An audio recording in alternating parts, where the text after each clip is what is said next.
The social, political and cultural change that was taking place in different parts of the world in the 1960s may help us to understand why so many nations experienced such similar revolts at this time. The post-war baby boom generation grew up in an era of relative wealth and comfort compared to that of their parents and grandparents. Consequently, they established a whole new set of priorities, expectations and demands, and a common spirit seemingly swept the globe and shaped the shared desire for change. Northern Ireland was very much plugged into this defining spirit of the times.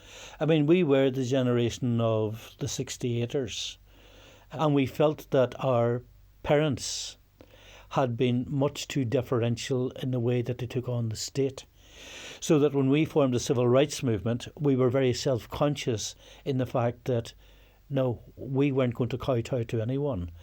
And we were also, of course, full of the smugness and arrogance of youth, where we were convinced that uniting the Catholic and Protestant working class, no problem, can be done, we'll do it.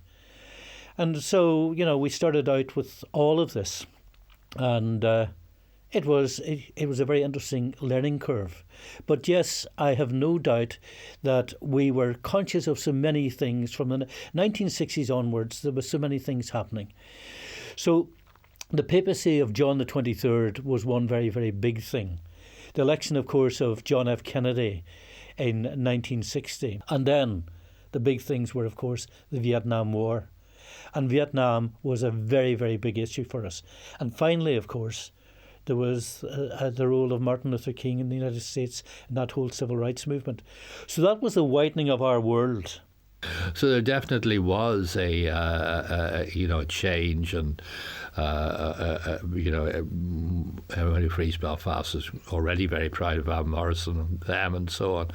So there was, and the production of the greatest footballer of the time as well. All of humour seemed right at the cutting edge of modern culture. So there was that sense of cultural transformation, and the ways in which things were set in certain patterns by the 50s definitely seemed to be breaking up.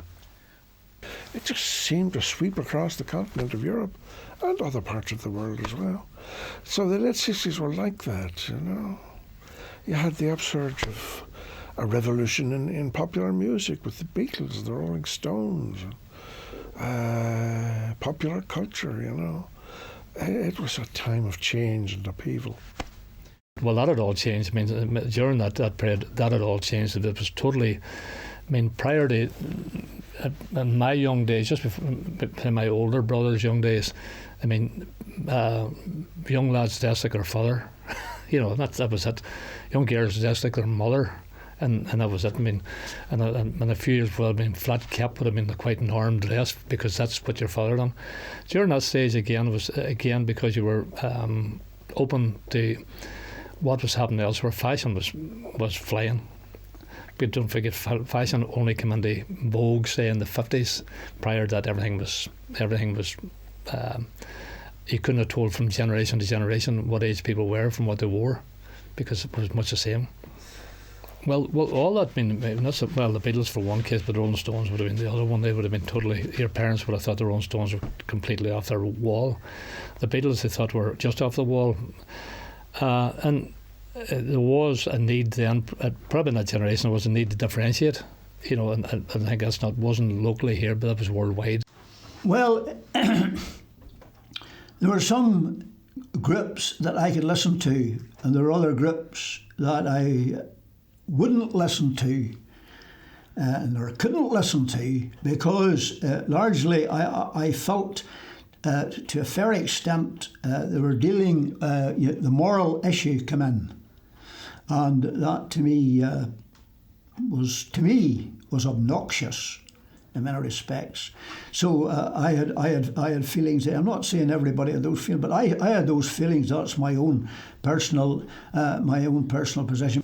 Advent of television, obviously, changed culture and so forth, and it changes it almost in a yearly fashion. Well, this was a big source of contention, because that is where religion came in. I wore very, very mini skirts, and they were regularly, we had to climb out windows and things to dress like that. So as you can imagine, as a teenager, I was a bit fed up with that. So I never did get to actually jiving or anything like that. I did like the Kings best of all. I did like the Beatles more than the Rolling Stones, but none of that was played in the house.